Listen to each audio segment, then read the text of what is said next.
G'day folks, welcome to another series. This is Limit from Limit Gaming and I am playing Wynncraft in Minecraft. Now, if you don't know what Wynncraft is, think of as World of Warcraft or Elder Scrolls Online. It's kind of like that type of game. It's an MMO RPG game and it's like a game within a game. It's like there's Minecraft and then there's Wynncraft in Minecraft, and it's really cool because it's free, so anyone who has Minecraft is able to play the game for free as long as they're able to run Minecraft. You shouldn't have any problems, and there is a mod for the server which I am using right now, and I highly recommend you install it. So as long as you know how to install Forge and drop the files into the mod folder, you shouldn't have any problems in installing this mod. Now, I'm just going to give you a rundown of the basics of this mod.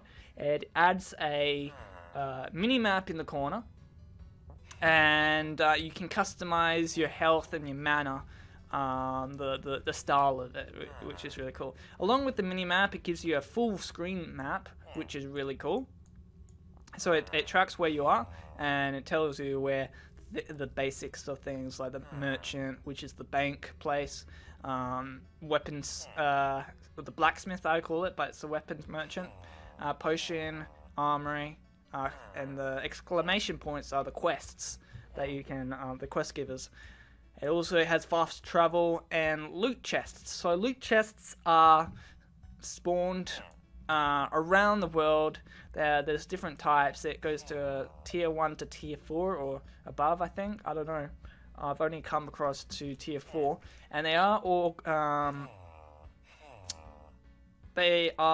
organized by color, so you don't lose track of what's what. But the higher the number, the more chances of better gear, which is really cool. And usually the higher tiers are in this like mini dungeon thing that you have to work your way through to get access to that.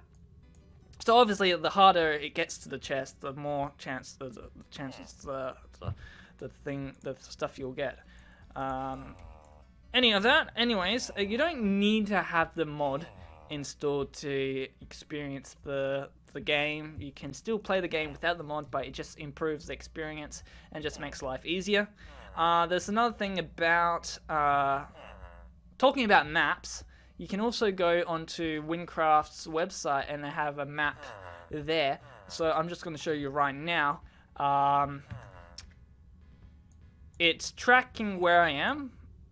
It's saying that I'm in Ragnar, which is true.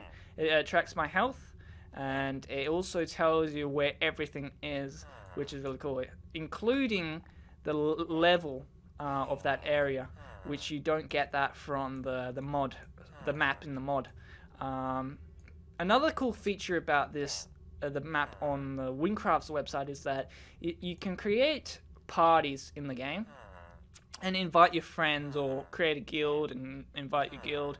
And if you're, let's say, if you're in a party with a friend, their name will also pop up, and they'll show their health also, so you can keep track of where your teams are.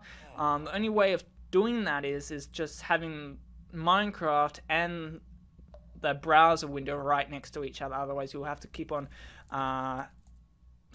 tabbing between windows. So I suggest, if you're going to use the map on the website, I suggest you have that directly next to your Minecraft window, so you constantly know where they are. And especially if you're a mage, you can heal your team members or people around you if you're a mage, and obviously if they're dying, you want to know their health and where they are, and so you can keep them from dying, and so they stay alive. Anyways, let's go back to Minecraft and explain what's going on. What's the basics? So right now I'm going to be a mage throughout the whole series, and also so I'm going to try and do level 1 onwards to like level 100. I don't know how long the series is going to be, but I'm just going to explain the basics so everyone's on the same page. If you're new, you'll understand what's going on. So once you're in the tutorial, you'll learn how to do basic stuff like harvesting crops or mining ore and then using those materials that you receive from that, you can craft. So near the end, you'll be forced to create a weapon, and if you skip the tutorial, they'll give you that weapon, and that's really cool. And also you can use spells with the weapon you get. So as a mage, the first spell you get is by healing yourself. So if I do right, left, right, it heals me, but I'm full health, so it doesn't make a difference. And then we have the compass, the character info. If we level up, we get skill points, and each book identifies a different perk or a different area that you can upgrade. So it has strength, which increases your damage and increases the earth damage you may inflict on enemies. So some enemies have like weaknesses. So if they have like a cauliflower or a cross or whatever that icon is, if they have like a earth icon next to their name, then that's their weakness. So and the higher your earth damage, the more damage they take. So you can increase your damage, you can increase the chance of critical hits and the thunder, reduce mana and increase water damage, reduce any damage you take, increase the fire damage, increase the chance to dodge attacks, increase the air damage. So there's different types, just choose wisely. Another thing I'm going to say in advance is that some armor that you will receive, or mostly armor, will have a requirement. So you'll have to it will say you need to have a requirement of 5 strength to equip this, or intelligence or something. So sometimes you'll have to upgrade a certain spot just to be able to wear that certain armor. So I'm just saying that right now, so you know in advance.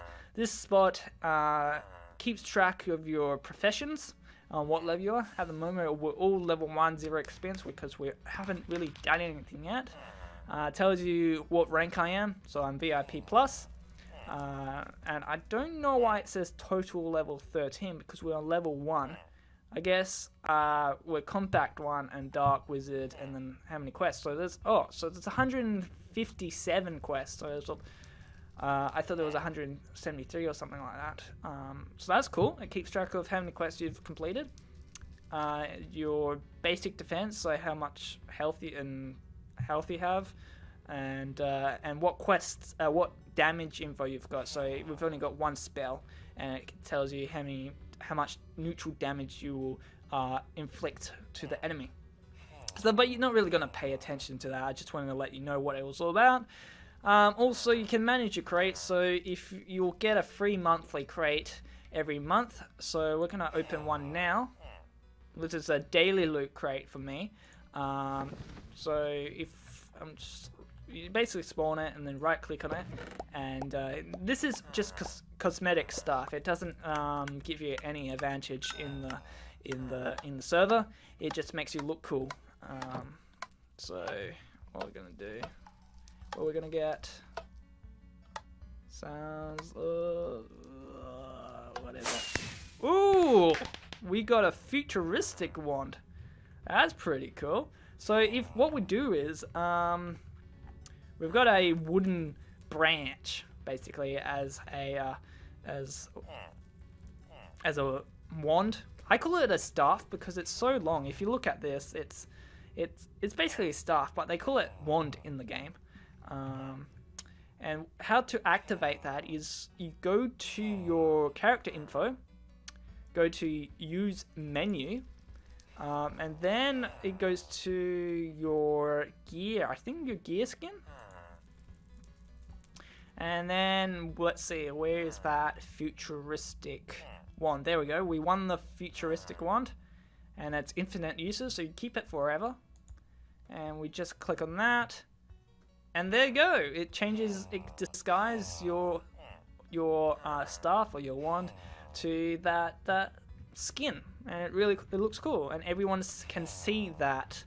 Everyone else can see that. It's not just you. Everyone else in the game can see that you have a futuristic looking wand. So it's really cool if you want to look really cool. We have the quest book.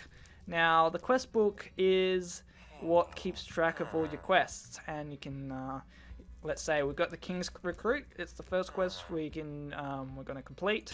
You just click on it, and as you can see on the top left, you can track it, and it updates as you progress in quests. Now, it's really simple to complete this quest because the guy is literally right there. This is the quest that you'll get after completing the tutorial, and I don't know if I've mentioned already, but once you've completed the tutorial, at least on one character, you'll be able to skip through it and spawn right here directly.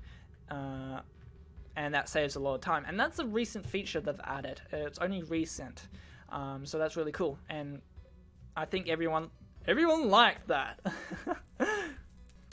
Anyways, so yeah, before we continue, I think that's just everything explained except maybe the soul points. Now, this video was all just about explaining the basics, and then in the next episode we're gonna explain, basically do quests and do stuff. So this is basically getting started into the series, and everyone knows the basics. Now, so if you go over to the soul points, it basically means having less soul points increases the chance of dropping items upon death. And now I think 10 is the maximum amount of soul points you get, or as you level up, you'll be able to increase the maximum soul points. I'm not quite sure about that. So at the moment, you're always going to lose items, right?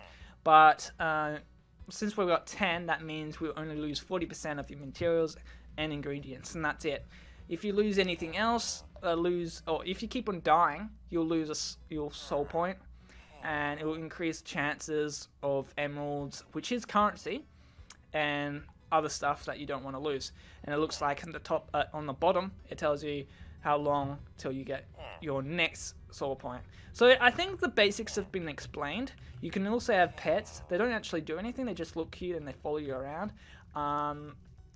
And I think that's the basics of this the video, just showing the basics. And in the next episode, we're just going to continue throughout the game and actually do something.